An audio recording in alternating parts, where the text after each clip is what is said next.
Champs, how are you champs. आज हम 10th standard का maths 2 practice set number 2 start करेंगे। हमने इसका जो कंसेप्ट है लास्ट वीडियो में समझ लिया था कि what is Pythagoras theorem and similarity का जो रूल्स हैं, है ना, ये सब समझ लिया था। कन्वर्जन ऑफ पाइथागोरस थ्योरम, फिर और क्या था, अपोलियोनियस थ्योरम। आई होप सबने देख लिया होगा बहुत अच्छे से, है ना। तो एप्लीकेशन ऑफ पाइथागोरस थ्योरम कहाँ अप्लाई करना है, ज्योमेट्रिक मीन क्या है, अपोलियोनियस थ्योरम, ये हमने सब कर चुके हैं चैम्प्स। तो आज हम प्रैक्टिस सेट नंबर 2.1 स्टार्ट करते हैं।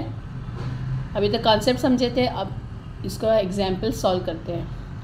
फर्स्ट है क्वेश्चन हमारा, identified with reason which of the following are the Pythagorean triplets. हमको नंबर दिए हैं 3, 5, 4। चैम्प्स हमने ये 6, 7 में सब कर चुके हैं ना। चलिए फिर शुरू करते हैं। अभी तो लिख लिया सॉल्यूशन।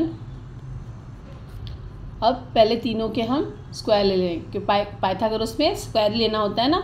देखिए 3 का स्क्वायर कितना होता है, 3 का होता है 9, 5 का स्क्वायर होता है 25 एंड 4 का होता है, स्क्वायर लेना है सबका। 3 3 ज़ा 9, 5 5 ज़ा 25 एंड 4 4 ज़ा 16। अब इस पे तीनों में से बड़ा नंबर कौन सा है, तो 5।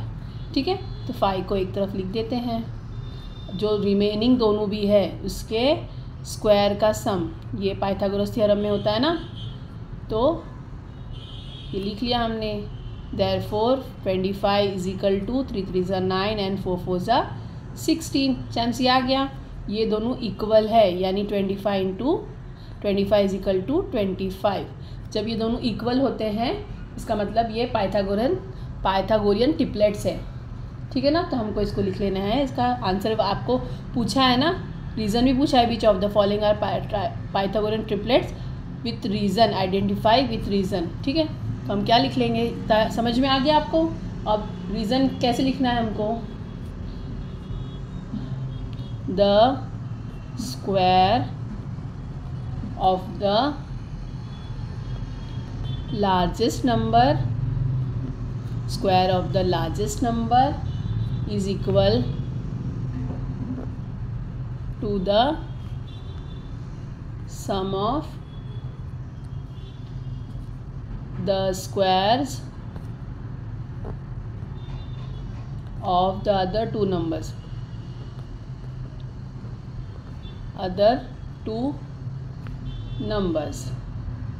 ठीक है, दे आर इक्वल ना, ये इक्वल है।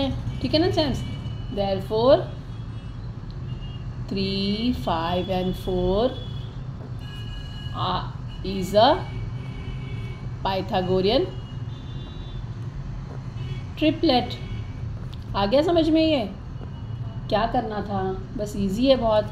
ये हमने पाइथागोरस किया ही है ना। अब ट्रिपलेट लिखना है, 3 का स्क्वायर ले लेना है, 5 का स्क्वायर ले लेना है, 4 का स्क्वायर लेना है। आपको 3, 5 एंड 4 दिया है, सबका स्क्वायर ले लिए।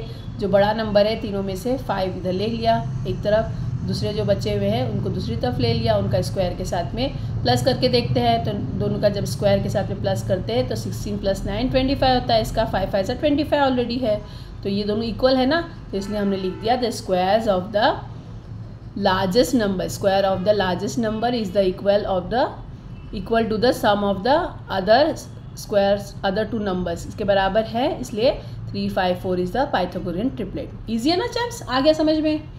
चलिए सेकंड कर लेते हैं। सेकंड है, देखिए सेकंड है 4, 9 एंड 12। ठीक है, बड़ा नंबर कौन सा है, 9। उसको पहले ले लेते हैं स्क्वायर एक तरफ और अदर टू नंबर्स के स्क्वायर एक तरफ। सॉरी 12 बड़ा है ना, इसको कैंसिल कर देते हैं। 12 का स्क्वायर इज इक्वल टू 9 का स्क्वायर प्लस 4 का स्क्वायर। 12 12 ज़ा 144 होता है, 9 9 ज़ा 81 प्लस 4 4 ज़ा 16। चैम्प्स देखिए अभी इसको प्लस कर लेते हैं, ये तो 144 ऐसे ही रहेगा। 6 + 1 7, 8 + 1 9 होता है। ये इक्वल है क्या, 144 97 के इक्वल है क्या, तो इट इज़ नॉट इक्वल। ठीक है, ये आ गया समझ में ना आपको, ये आ गया समझ में। इक्वल नहीं है तो लिखना है आपको द स्क्वायर, जो ऊपर वैसे लिखा था वैसे ही सेम आपको ये होता है, बस दे आर नॉट इक्वल लिखना होता है। ठीक है, square of the largest number is not equal to, यहाँ पे हमने इक्वल लिखा था क्योंकि इक्वल था वो, अब इक्वल नहीं है तो नॉट इक्वल लिखना है, to the sum of the squares of the other two numbers. ठीक है, therefore 4, 9 and 12 is not a Pythagorean triplet।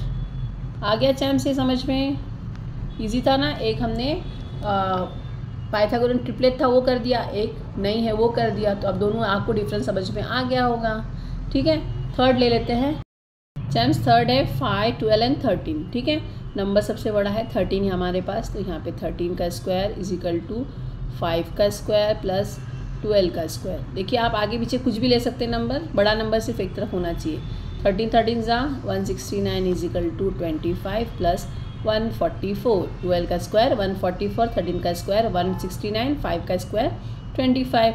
169 is equal to 4 5 ज़ा 4 प्लस 5 9, 4 प्लस 2 6, 169। इसका भी 169 आ गया, ये भी 169 आ गया। तो क्या है ये बताइए? तो ये पाइथागोरियन ट्रिपलेट्स है। तो अब लिख लेते हैं इसको। कैसे लिखेंगे? आपको पूरा सेंटेंस लिखना है। The square of the largest number is equal to, इसमें इक्वल है ना, to the sum of the squares of the other two numbers। Champs मैं शॉर्ट में लिखती हूँ, आप पूरा लिखिएगा। therefore 5, 12 and 13 is a Pythagorean triplet। ठीक है चैम्स, ये आ गया होगा, अब आपके अच्छी तरह समझ में आ गया होगा। चैम्स फोर्थ है 24, 70 एंड 74। सब नंबर्स बड़े हैं। अब 70 का तो 7 7 ज़ा 49 हो जाएगा। 24 का होता है 576, 74 का ले लेते हैं हम लोग। ठीक है, तो देखिए 74 सबसे बड़ा नंबर है। Square is equal to 70 square plus 24 का स्क्वायर। ठीक है, तो यहाँ पे 74 का पहले स्क्वायर ले लेते हैं हम लोग, तो 74 इंटू 74। 4 4 ज़ा 16, 7 4 ज़ा 28, 29, 7 4 ज़ा 28, 7 7 ज़ा 49 और 51। 6 7 4 एंड 5, 5 4 7 6, ये 74 का स्क्वायर आ गया। ठीक है, लिख लेते हैं यहाँ पे 5 4 7 6 इज इक्वल टू 7 7 ज़ा 49, 2 बार 0। ये तो आपको आता होगा ना, उसी नंबर को नंबर से मल्टीप्लाई कर देंगे तो 7 7 ज़ा 49, 1 बार 0 है तो 2 बार 0, स्क्वायर हो गया। और ये है 576। चैम्स 30 तक आप कम से कम स्क्वायर याद कर लीजिएगा ताकि आपको इजी रहेगी। ठीक है ना। अब इनको प्लस करके देख लेते हैं।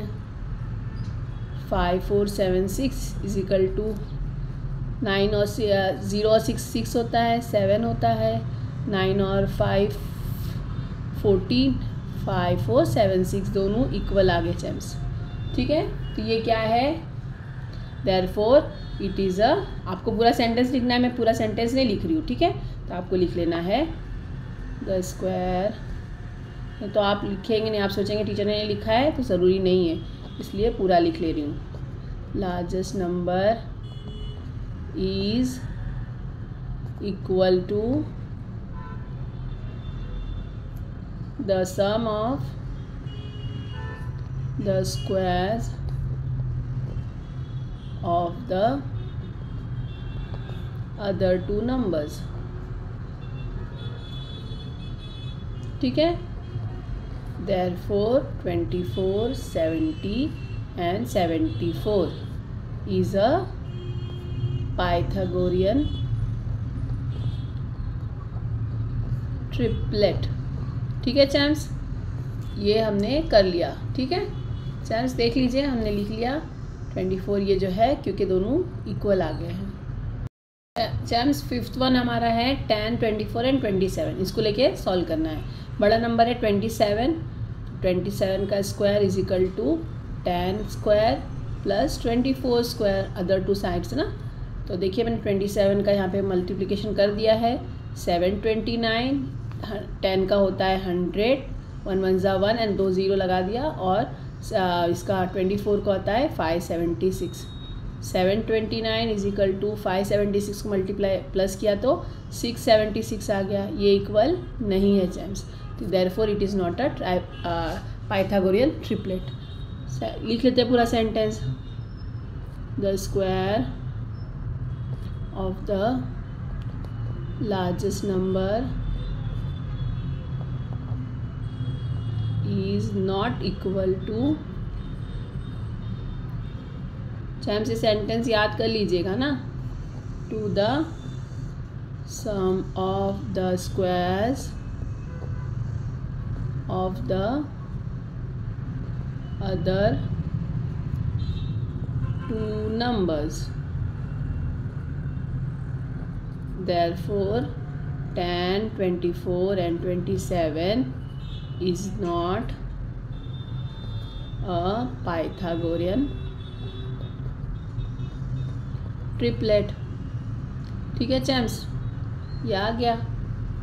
नेक्स्ट कर लेते हैं चैम्स, हमारा सिक्स्थ वन है 11, 60 एंड 61। ठीक है ना, लार्जेस्ट नंबर है 61, तो उसको एक तरफ कर दिया, 60 का स्क्वायर प्लस 11 का स्क्वायर। ठीक है चैम्स, ये हो गया। अब 61 का मैंने स्क्वायर निकाल लिया है यहाँ पे, तो 3721 मल्टीप्लाई करना है। 61 को 61 से तो हो जाता है, 6 को 6 से मल्टीप्लाई करेंगे, 6 6 ज़ा 36, एक की जगह 2 0 लगा देंगे, प्लस 121, तो 3721 इज इक्वल टू, ये हटा देते हैं, तो 1 + 0 1 होता है, 2 + 0 2 होता है, 6 + 1 7 और ये 3, तो ये दोनों इक्वल है ना। तो यहाँ पे लिख लेते हैं द स्क्वायर्स, तो ये पाइथागोरन ट्रिपलेट है चैम्स। यहाँ पे लिख लेते हैं the square of the largest number is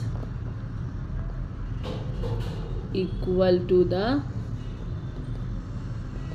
some of the squares of the other two sides। ठीक है, अदर टू नंबर्स, हमको नहीं पता है ना, नंबर्स लिख देते हैं। ठीक है, therefore 11, 60 and 61 is a Pythagorean triplet। ठीक है चैम्प्स, हमने ये फर्स्ट क्वेश्चन कंप्लीट कर लिया। ठीक है, आई होप अब पाइथागोरन ट्रिपलेट करने में आपको कोई दिक्कत नहीं होगी, कोई परेशानी नहीं होगी। आप पूरे मैंने करके बता दिया है, आप समझ भी गए होंगे, और इसमें फुल मार्क्स लाएंगे हम लोग। चैम सेकंड क्वेश्चन है इन फिगर 2.17, ये फिगर बनी हुई है, इसमें MNP इज़ 90, MNP यानी एन जो है ये 90 डिग्री का है। ठीक है ना, ठीक है, सेगमेंट NQ परपेंडिकुलर करता है MP पे, NQ परपेंडिकुलर है MP पे। ठीक है, और QP है आपके पास 4 और MN है, MQ है 9, तो आपको NQ फाइंड आउट करना है। ये कौन सा है, अभी कंसेप्ट समझाया ना चैम्स, तो ये है थ्योरम ऑफ ज्योमेट्रिक मीन वाला। ठीक है, वो रख के हम लोग करते हैं सॉल्यूशन। हमको क्या क्या दिया है, इन ट्राइंगल MNP में एंगल MNP ये 90 डिग्री का है, और सेगमेंट NQ इस परपेंडिकुलर ऑन सेगमेंट MP। जो दिया होता है पूरा लिख लेना होता है champs. MQ is equal to 9 and QP is equal to 4, ये आपको दे दिया है। ठीक है, अब देखिए ज्योमेट्रिक मीन के से आपको सॉल्व करना है, तो हम क्या करेंगे, ज्योमेट्रिक मीन का फॉर्मूला है, जो लाइन जाती है यहाँ से परपेंडिकुलर होती हुए जो 90 के एंगल से हाइपोटेनियस पे जाती है, उसका स्क्वायर इज इक्वल टू दो अदर साइड्स बचे हैं ना, साइड हाइपोटेनियस के जिसको उसने डिवाइड कर दिया है, उस दोनों को मल्टीप्लाई किया जाता है। लेट्स डू, क्या करेंगे, क्या है तो N Q square is equal to ये एन क्यू जो आया है ना, एल्टीट्यूड बना है, N Q is equal to M Q और इंटू एम पी, ये स्क्वायर में हो जाएगा, ये दोनों एक एक बार में, ठीक है ना। ये क्या है तो theorem of geometric mean, theorem of geometric mean, ठीक है चैम्प्स, ये हो गया आपका। आपने ये फॉर्मूला लिखना है, ठीक है। अब जो है आपके पास वो लिख देते हैं। एन क्यू आपको फाइंड आउट ही करना है, एन क्यू फाइंड आउट करना है, तो एम क्यू कितना है आपके पास 9 और एम पी है 4, एन क्यू स्क्वायर है, ठीक है। तो इधर इसको भी taking square both side square root ले लेंगे ना, तो इधर से इसको हटा देंगे, N Q is equal to ये दोनों को स्क्वायर में ले लेंगे, रूट पे ले लेंगे, ठीक है ना। तो therefore N Q is equal to 9 का स्क्वायर रूट होता है 3 और 4 का होता है 2, therefore N Q is equal to 6 आपको क्या दिया है, कुछ दिया नहीं है ना, सेंटीमीटर वगैरह नहीं दिया है, तो यूनिट्स लिख लेना है। सेम्स आ गया समझ में, ज्योमेट्रिक मीन समझाया था आपको। जब 90 डिग्री के एंगल से हाइपोटेनियस पे एक एल्टीट्यूड जाता है या परपेंडिकुलर जाता है, तो जो एल्टीट्यूड गया है, परपेंडिकुलर जो सेगमेंट गया है, उसका स्क्वायर होता है जो अदर साइड्स होते हैं उसके मल्टीप्लिकेशन के बराबर। इसका स्क्वायर एन क्यू का square is equal to M Q into Q P, ये क्यू पी आएगा जेम्स, ठीक है। आ गया समझ में, एम क्यू और क्यू पी के मल्टीप्लिकेशन के बराबर, एम क्यू और क्यू पी के मल्टीप्लिकेशन के बराबर है इसका स्क्वायर।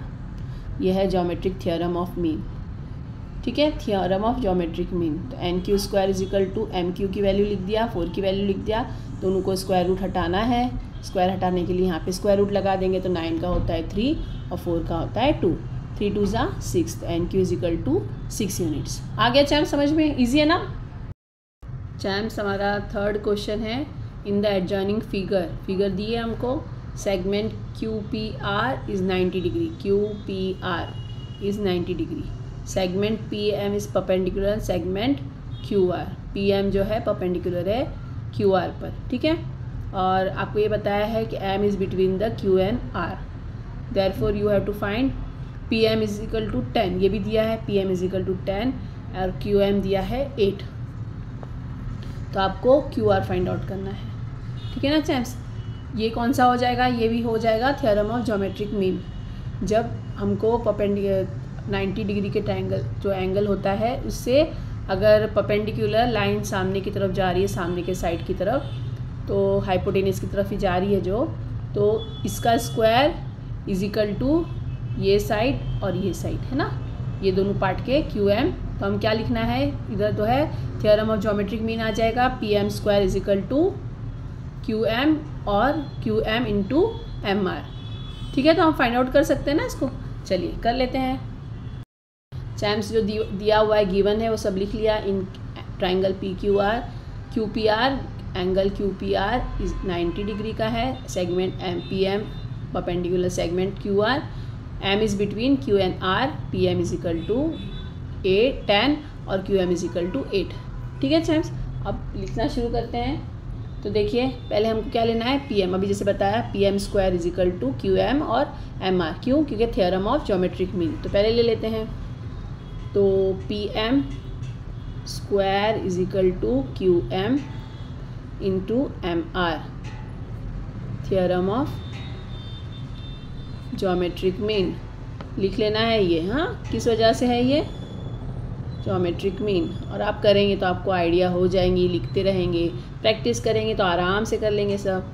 पी एम है हमारे पास 10, तो उसका स्क्वायर, और क्यू एम है और एम आर है, एम आर हमको फाइंड आउट करना है, तो उसको ऐसे ही लिख देंगे, ठीक है चैम्प्स। देखिए अब जो चीज़ फाइंड आउट करनी रहती है उसको हम लोग उधर ही छोड़ देते हैं, है ना।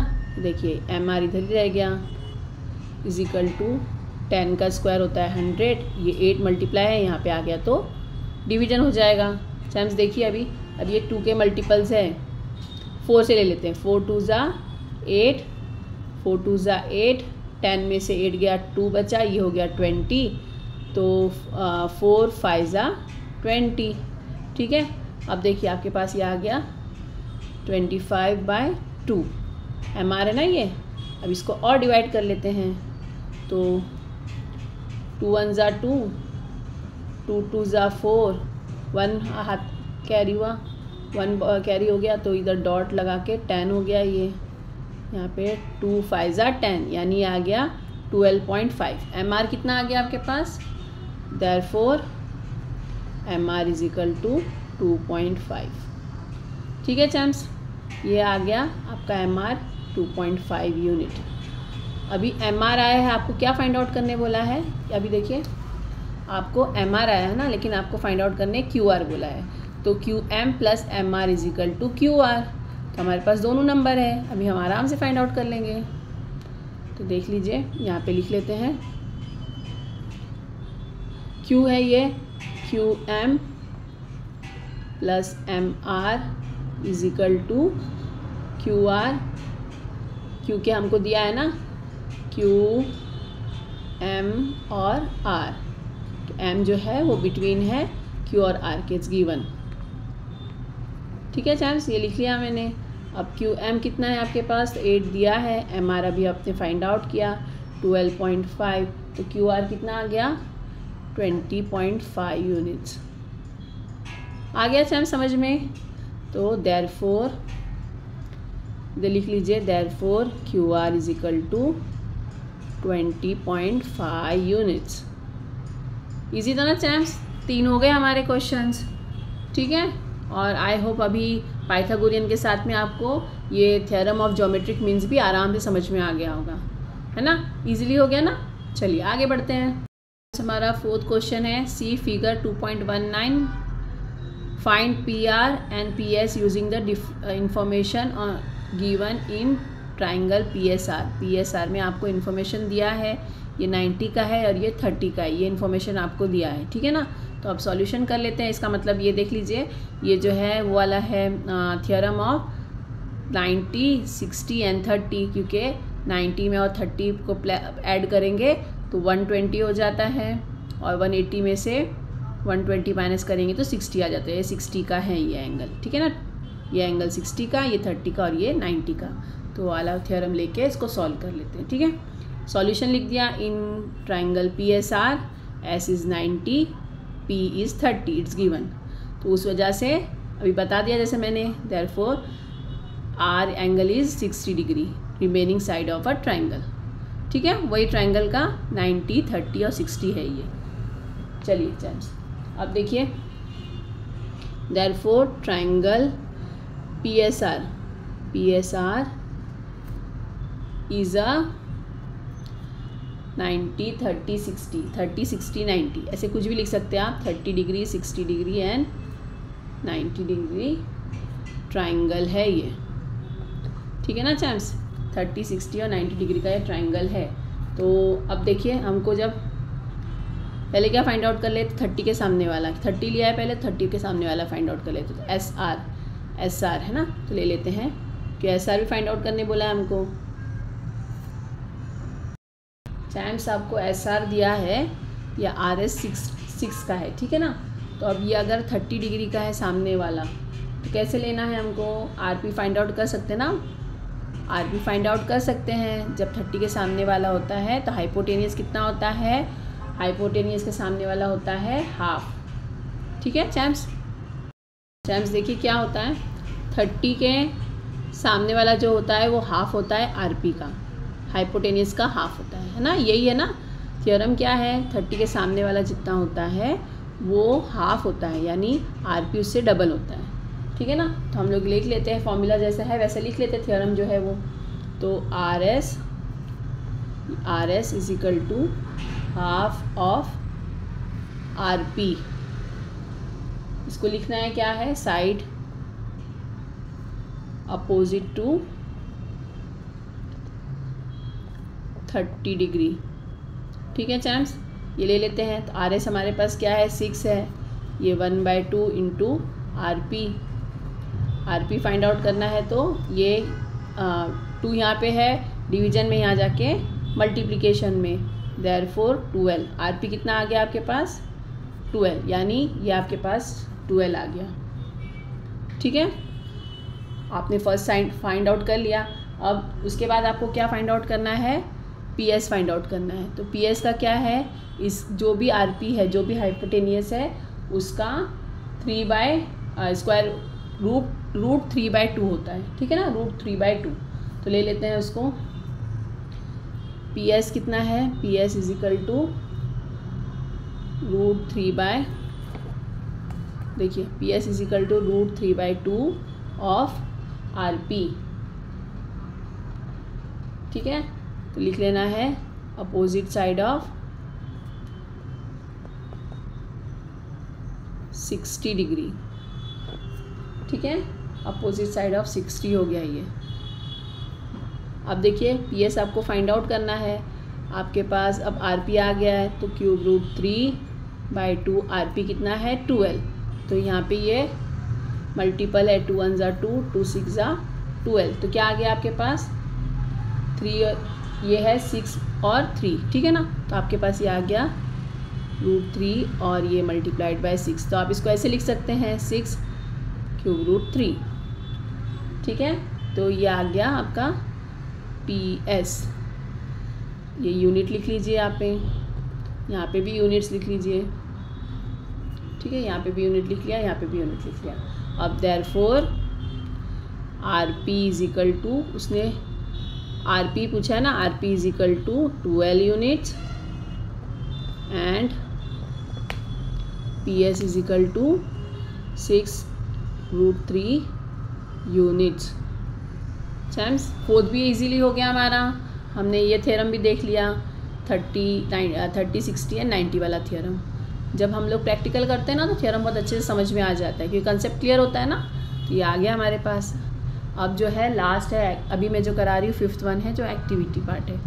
4th हो गया हमारा, अब 5th जो है एक्टिविटी पार्ट है। चैम्प्स, हमारा 5th क्वेश्चन है, for finding A B and B C with the help of given information complete the activity. ये एक्टिविटी पार्ट दिया है और आपको ये फिगर बनी हुई दिया है, जिसमें ए बी सी जो है ट्रायंगल है, और एंगल बी जो है ए बी सी, ये एंगल जो है ये 90 डिग्री का है। ए बी और A B is equal to B C दिया है। ठीक है ना, तो अब पहले तो ये देख लीजिए आप कि अगर ये 180 डिग्री का एंगल है, ट्रायंगल है ना, 180 डिग्री का ट्रायंगल होता है। अगर उसमें से 90 चला गया तो कितना बचा आपके पास, 90 बच गया। 180 में से 90 गया तो ये 90 बच गया। अब ये दोनों के सामने वाला, ये इसके सामने है, ठीक है, और ये इसके सामने वाला है। तो ये दोनों अगर इक्वल है तो ये भी इक्वल होंगे, ये एंगल्स भी इक्वल होंगे। तो अगर 90 / 2 करते हैं तो एक एक एंगल 45 का हो जाता है। ये आ गया, कंसेप्ट क्लियर हो गया आपको। ये 45 का, ये 45 का, यानी अब ये जो है 45 90 वाला थ्योरम यूज़ होगा इस पर। ठीक है चैम्प्स, ये कंसेप्ट क्लियर हो गया ना कि ये जो 45 90 वाला ट्रायंगल लिया जा रहा है। तो अब एक्टिविटी कंप्लीट करते हैं। A B and B C, A B and B C दोनों के ये लगे हुए हैं ना, तो इसका मतलब इधर आ जाएगा गिवन। ये क्या है, हमको गिवन है।